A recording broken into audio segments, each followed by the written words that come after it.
السلام عليكم ورحمة الله وبركاته. معكم مروة من مطبخ مروة. النهاردة هنعمل التورتة القمر دي، تورتة دورين. بوسي بوي جميلة جدا وحلوة قوي، يعني للطفل مولود. حلوة أوي، طفل عنده سنة، هي كانت معمولة لطفل عنده سنة. شكلها لذيذ خالص وجميلة وأمورة كده وحلوة خالص. تعالوا نشوف التورتة القمر دي عملناها ازاي بطريقة سهلة وبسيطة جدا جدا. يلا بينا نشوف الطريقة. وقبل بقى ما نخش الفيديو ما تنسينيش لايك وشير وسبسكرايب للقناة على اليوتيوب. يلا بينا نشوف الطريقة. اول حاجة هنا هنعمل الدور اللي فوق اللي هو ايه الصغير. حطيت هنا 3 بيضات زي ما انتم شايفين ومعلقة محسن جل، وهحط فانيليا، وهحط معلقة خل، وهحط 150 جرام سكر، وهحط 190 جرام او 100، يعني على حسب نوع الدقيق. في والله في الكيكات انواع دقيق بتستلزم ان انت تزودي مقدار الدقيق. في ناس كتير هتقول لا، فعلا في انواع دقيق بتستلزم ان انت تزودي مقدار الدقيق، بس هو يعني نقول 190 جرام دقيق بس. تمام، 190 جرام دقيق، 3 بيضات، معلقة محسن، فانيليا، خل، 150 جرام سكر، 190 جرام دقيق، ونص كوباية مية متلجة، واهم حاجة تكون متلجة، و10 جرام بيكنج باودر، ومعلقة نشا. كل الكلام ده كده زي ما انتوا شايفين هنضربه بقى مع بعض وكده في العجان لغاية لما يدينا فوليوم عالي وتبقى جاهزة معانا. هنا بقى كنت عايزة مقاس صغير علشان اعمله على التورتيه من فوق، عشان يبقى فيه فراغ بين الجزء اللي فوق والجزء اللي تحت عشان اعرف ازين. وما عنديش حاجة تناسب المقاس ده. جبت علبة سمنة فاضية عادي خالص، غسلتها كويس من السمنة اللي فيها ونشفتها. علبة سمنة عادية جدا اهي، اللي هي بتبقى بال2 كيلو دي. فرشتها من تحت ورقة زبدة، ومن الجناب كده حوطتها، دهنتها زبدة وحوطتها بالورق زي ما انتوا شايفين كده. وصبيت فيها الخليط ولقيته عالي على الفرن، يعني هيبقى يخبط في سطح الفرن. رحت قصيت منه حته وبس، وهبت العلبه كده هبدتين.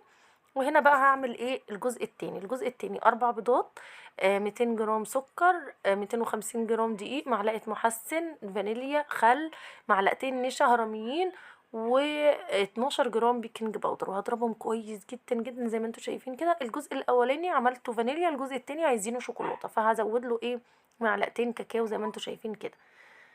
طبعا بندخل الكاكاو دي عشان ده بيدي هشاشة حلوة جدا للكيك. صينية مقاس 24 ودهنتها زبدة من الجناب، وفرشت ورقة زبدة من الأرضية، وهصب فيها الخليط وهسويه، وبرضه هدبه كده دبتين.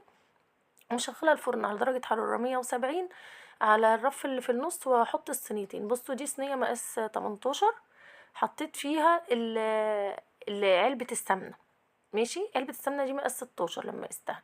بصوا بقى هنا انا غلطت غلطة عشان اول مرة اعمل في علبة السمنة، بس كانت تحفة وجميلة وعالية جدا وحلوة قوي قوي قوي. بصوا خرجتها الحمد لله، خرجتها. بصوا بس طبعا كان في اصابات. بصوا السيف بتاع علبة السمنة المفروض قبل ما نخبز فيها نعمله بشاكوش او باي حاجة كده، يعني نبططه عشان نقدر نطلع التورتية من العلبة بمنتهى السهولة. انا بقى ما كنتش بططته، هو ده اللي خلاني اطلعها بصعوبة شوية، وخلى في حتة منها اتقطعت. لكن بعد كده عملت فيها كذا مرة بعد كده، كنت مبططة السيف بتاعها ده، فكانت عادي جدا. بططيها كده بحاجة بصوا بقى الكيك هاشش جدا وعالي جدا جدا. بصوا الجمال. طبعا تقدري تعملي فيها بيضتين بس، مش لازم 3. انا يعني بعد كده بقيت اعمل فيها بيضتين بتبقى احسن، يعني لان 3 بتبقى عالية جدا. بصوا قشرتها كده زي ما انتوا شايفين، قشرت القاع وكل حاجة. علبة السمنة لو ما حطيتيها مباشرة في الفرن هتتحروق وهتبقى وحشة جدا. لازم تحطيها في صينية ألمونيوم علشان تستوي عادي جدا، لكن لو عملتيها مش في صينية ألمونيوم هتتحرق منك. هنا عملت لي كام طبقة بقى من الكيك؟ عملت لي 6 طبقات من الكيك. هنا هبتدي اعمل القاعدة بتاعتي. دي قاعدة صغيرة على قد التورتية بالظبط مقاسها 16، ودي قاعدة كبيرة مقاسها 32. هخرم في نص القاعدة كده قستها يعني، وفي النص بالظبط عملت خرم كده للقاعدتين. وهجيب العصيان بتاعت الشيش طاووق، بس اللي هي التخينة دي اللي هي نعمل بيها الدعامات بتاعت التورتة. لفيت كده 3 عصيان بورق الاسترتش راب يعني، عشان اعملهم مع بعض كده يكونوا يعني تحسهم تقال. وفي الخرم ده نفسه حشيته بقى شمع بالمسدس، وثبت فيه العصيان بتاعت الشيش ديت. وخلاص دي بقت الدعامات بتاعه التورته. وخلاص كده جهزت القواعد وسبتهم. هنا بقى القاعده الصغيره خدتها وحطيت بقى قطعة كريمة، وبعدين حطيت، بصوا دي الحتة اللي اتقطعت من التورتاية وانا بطلعها. حطيت الاول اهو لزقتها. حطيت الاول حتة كريمة كده على البورد، وبعد كده حطيت طبقة الكيك سقيتها بخليط التسقية اللي هو شربات خفيف بارد، وبعدين الكريمة، وبعدين شوكولات شيبس ابيض، بعدين جيلو كراميل، وكملت كل الطبقات زي ما انتوا شايفين كده بنفس الطريقة. عملت معايا 6 طبقات. 6 طبقات، طبعا تقدري تعمليها 5، تقدر زي ما انت عايزة. سقيت كده الكيك كله. الكيك كان هشش جدا وكان جميل. الخبز بجد بجد في علب السمنة دي حلو جدا ممتاز. اهم حاجة تحطيها تغطي الجناب والارضية بورق زبدة او الورق بتاع الحواوشي حلو جدا. وتحطيها في صينية تاني، اوعي تخبزيها زي ما هي كده، مش هينفع ابدا. زي ما انتوا شايفين كده. ابتدي بقى اجلس التورتايه بتاعتي. اخدت قد ايه مني كريمه التورتايه دي؟ اخدت 3 كوبايات ونص كريمه. 3 كوبايات ونص كريمه يعني 350 جرام. وكل كوبايتين كريمه حطيت عليهم معلقتين باستري، يعني حطيت حوالي 4 معالق باستري. تمام. لكل كوبايه كريمه بتاخد 4 كوبايات سوائل. جلستها حلو جدا ودخلتها بقى الفريزر. لازم تشد، يفضل ان التورتيه دي تتعمل من قبلها بيوم. هنا بقى الكيك الشوكولاته اللي احنا عملناه مقاس 24 قسمته على 4 طبقات، والكريمه اللي بقت حطيت عليها كاكاو زي ما انتوا شايفين كده عشان انا عايزاها شوكولاته. بس هنحط يعني ايه؟ يعني انا جلست التورتايه، كنت ضاربه كوبايتين كريمه، جلست التورتايه الصغيره. طبعا هي مش صغيره ولا حاجه، دي هي طبقاتها كتير وعاليه فبتاخد برضو كريمه. اخدت كوبايه ونص كريمه او اقل من كوبايه ونص حبه، بس انا ضربت يعني 3 كوبايات ونص. يعني لو انت الكريمه بقى خليتها شوكولاته كده زي ما انتوا شايفين، دي بقيه الكوبايتين الكريمه. يعني بقيه الكوبايتين الكريمه عملتهم شوكولاته وحشيت بيهم التورتايه. يبقى كوبايتين كريمه جلسوا لي التورتايه التانية الاولانيه وحشوها وحشولي التورتايه دي. وبعد كده ضربت كوبايه ونص كريمه تاني علشان اجلس بيها التورتايه دي وبقى اعمل بيها بقيه شغل التورتايه. اهو طبعا انا ما جبتش بقى وانا بحشيها زي ما حشيت التانية بالظبط. حشيت دي، حطيت برضو خليط التسقية. اول حطيت قطعة كريمة على البورد، وبعد كده حطيت ال- الكيكه وسقيتها بخليط التسقيه جناش جناش يعني مخففه بميه. وبعد كده حطيت الكريمه الشوكولاته وعليها شوكولاته شيبس بني وعليها صوص شوكولاته، وهكذا لغايه الطبقات كلها. بعد كده جبت كريمه زي ما انتوا شايفين كده اللي انا ضربتها التانية بيضه بقى، وحطيت عليها لون ازرق لغايه ما تديني اللون اللبني اللي انا عايزاه. وهجلس التورتايه زي ما انتوا شايفين كده. طبعا كل سحبه بالسكريبر بنضف السكريبر في البوله اللي عندي دي زي ما انتوا شايفين، وبغسله بميه دافيه انفضه كده تنفيضتين حلوين وارجع اجلس بيه. ما تنشفوش، نفضيه بس. لو لقيت حتت فيها كده فراغات بكملها بالكريمه عادي وارجع اجلس تاني. يبقى سر نعومه الكيك وازاي تطلع معاكي متساويه وحلوه جدا ان انت كل سحبه زي ما احنا بنسحب كده بنضف السكريبر، وبعد كده برجع اغسله بميه سخنه وانفضه ما بنشفوش وارجع اسحب بيه. وهكذا. طبعا انا حطيت بقيس بقى ايه العصيان اللي اعمل بيها الدعامات بتاعت دي، عصيان اللي هي بتاعت الشيش طاووق التخينه. هعمل بيها دعامات للكيكه. بقيسها كده على ارتفاع الكيكه عشان اكسرها على قد ارتفاع الكيكه بالظبط. اهو زي ما انتوا شايفين كده. انا حطيت طبقات الكيك ازاي في على البورد دوت وهو فيه كده الدعامه في النص. وسطنت ايدي كده بالكيك ودخلته، يعني ايه، دخل من النص كده في الدعامه عادي جدا. وخلصت الكيك زي ما انتوا شايفين. بصوا لقيت الدعامه اهي، حطيتها وبالدعامه التانية او بالعصايه التانية وهبتدي انزلها. يعني بصوا بحط واحده وبنزلها، ما احطش ايدي بقى عشان ما تلخبطوش بالعصايه التانية. طبعا بنحط الدعامات تحت التورتايه اللي احنا هنحطها علشان التورتايه لما احط التورتايه فوق التورتايه ما تهبطش معايا، تفضل محتفظه زي يعني الدعامات دي هتمسك الجزء اللي تحت هتديله صلابه. فلما احط عليه تورتايه تانية ما لقاش الكيك اللي فوق اخد الكيك اللي تحت وراح هابط. والدعامه اللي في النص دي عشان نمسك الدورين ببعض ما لقوهمش في اثناء النقل ولا كده، ما لقوهمش ايه انفصلوا عن بعض او اتزحلقت يعني التورتيه دي اتزحلقت من على التورتيه دي، لا. فده اسلم حل. بحط دعامات كده داير ما يدور بقى على الفها كده في كل الكيك. مهم. لو لقيتي وانتي بتحطي دعامات واحده عاليه زي كده، بصي شلتها وهكسر الحته العاليه وهرجعها تاني عادي جدا. هي التورت الدورين كده بس. التورته ديت بتكفي من 25 فرد ل30 فرد. بصوا الجزء ده والله مش عارفة راح فين وانا بحط التورتاية الصغيرة على الكبيرة. مش عارفة بجد راح فين يعني.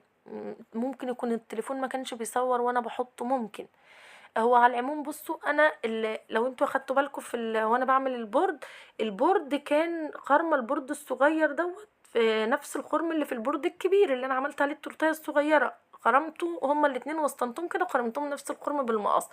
الخرم ده بقى بدخله في القايم، في اللي هو الدعامه الكبيره اللي ماسكه التورتيه اللي تحت، اللي هي طالعه من التورتيه اللي تحت، بدخل الجزء ده فيها فبيدخل في التورتيه عادي جدا. يعني من الفتحه الصغيره اللي في القاعده بتاعه التورته ال16 ديت، بوسطن ايدي كده وادخلها ادخل الدعامه ديت في الفتحه اللي احنا عملناها في القاعده، فبتدخل على طول التورتيه عادي جدا.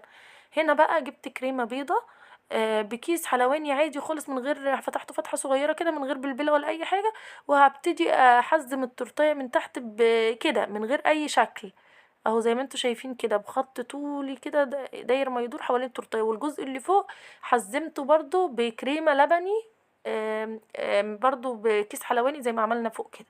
سهله جدا. ودي الطبارات اللي هحطها على التورتيه. الطبارات بطبعها عند اي مكتب، يعني استوديو تصوير او مكتبه، وبجيبها وانا اللي بقصقصها بايدي عادي خالص. بصوا بتنيها كده عشان لما اجي احطها على التورتيه ما تضايقنيش يعني.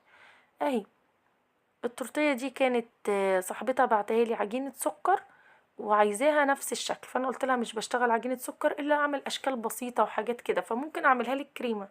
كانت خايفه جدا ان انا اعملها لها كريمه وتطلع مش نفس الشكل او ما تطلعش حلوه وكده، فقلت لها ما تقلقيش هعملها لك وهتطلع حلوه. كانت مبهوره بيها جدا. لو دخلتوا عندي على الجروب هتلاقوا تعليقها ان هي حتى مش مصدقه ان التورتايه بالحجم الكبير ده. الحجم كان كبير فعلا. كانت متخيلها تبقى اصغر من الحجم دوت، ومش متخيله ان شكلها يطلع جميل وطعمها يطلع حلو كده. جربوها هتعجبكم جدا، ويعني طريقتها حلوه خالص حتى في الشغل يعني. انا مش عارفه صراحه وانا بصور كنت فين. يعني مش باين قوي التصوير، بس معلش بقى سامحوني. صراحة استخسرت بعد ما تعبت في الفيديو ان انا منزلوش.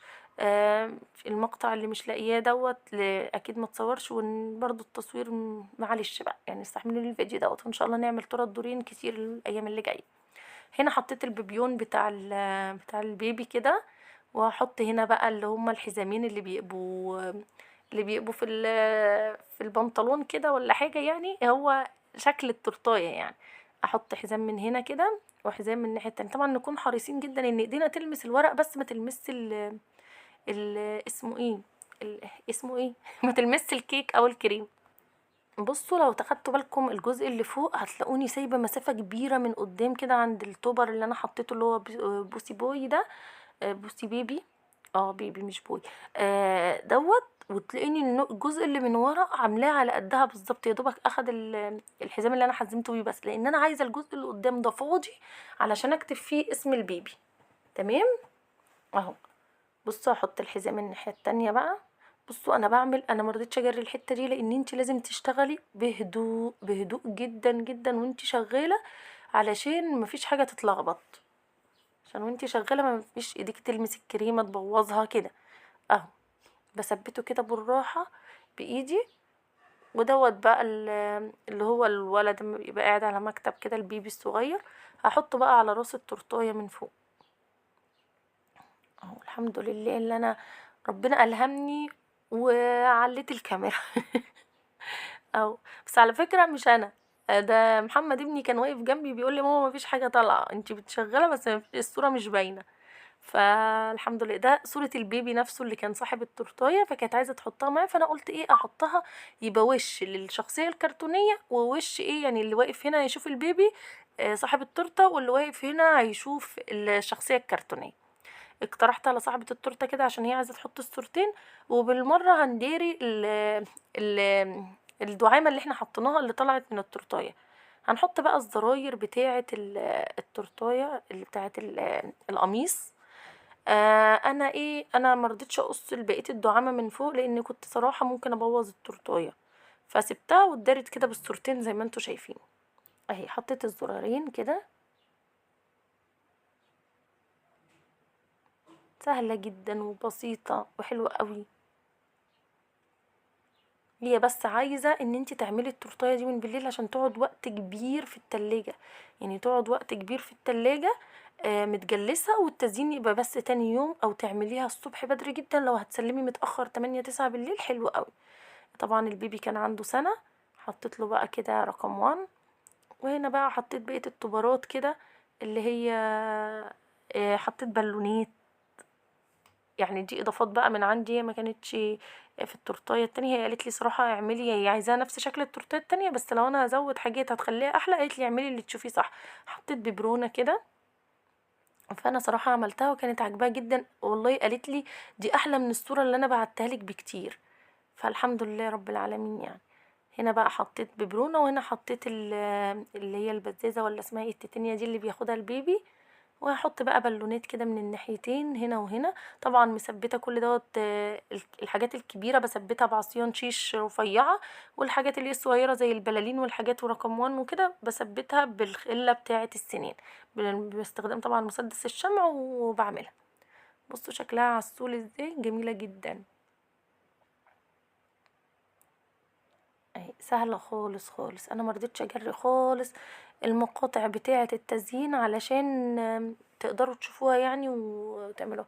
صراحه متضايقه جدا من الحته وانا بحط الدور اللي فوق ده على اللي تحت، وان انتوا ما شفتوش، بس معلش بقى. هنا كان الطفل كان اسمه ادم، فعملت نجوم كده حطيت عليها اسم ادم اهي، وبرضه ثبتها بمسدس الشمع بخله الاسنان، وهكتب اسم ادم كده، عشان كده سيبنا الحته ديت واسعه قدام اهي. شكلها حلو جدا جدا، والتورته بجد كانت سهله في الشغل، مش مضايقتنيش اهو زي ما انتوا شايفين كده. التورته طبعا لما بتبقى ما فيهاش كلام، بصوا هنا هنا في الببرونه اللي هي من تحت اللي عليها زي العلامات دي، عايزه احطها في القاعده، فحطيتها في عصايه شيش كده، وخرمت القاعده خرم كده وحطيتها جواها. بصوا ديت النجوم الصفرا دي حطيتها على الجناب كده عشان تدي التورتيه شكل حلو اهي. بصوا خرمت القاعده خرم صغير كده بالعصايه نفسها اهي يعني، وثبت الببرونه كده على القاعده اهي. بصوا بسيطة جدا. هو دي كان شكل التورتيه النهائي. التورته زي ما قلت لكم لما بيبقى صاحبتها سلسة وبسيطة، وما بتقعدش تقول يعني انا خايفة تقلقك توترك، التورتيه بتطلع فعلا حلوة. لكن لما بيقعد الكلام بيبقى كتير وقلقانة وخايفة ومش عارفة ايه بجد، وانتي بتشتغلي نفسك بتخافي فممكن تغلطي. زي ما انتوا شفتوا كده، وحطيت 2 كوكيز كده في الجنب، وده كان شكل التورتيه النهائي. يا رب يكون عجبكم. زي ما قلت لكم كده حطيت من على الوش هنا داير ما يدور، لما لقيت شكلها مش عاجبني صراحه، فحطيت ايه روزيتات صغيره بالكورنيل اللي احنا فتحناه وعملنا حزمنا بيه التورتيه من تحت ومن النص كده، حطيت بيه روزيتات صغنطوطه جدا اهي على حرف التورتيه من فوق. حطيت كريسب ازرق لا كبير وصغير كده في الحته الفاضيه عشان يخلي شكلها احلى. وبجد كانت التورتيه جميله جدا وعجبت صاحبتها، والحمد لله بألف هنا على اصحابها يا رب، وعقبال العمر كله ان شاء الله، عقبال ما يبقى شاب كبير كده ونعمل له. ويا رب يكون الفيديو عجبكم، ولو عجبكم الفيديو بقى ما تنسونيش في لايك وشير وسبسكرايب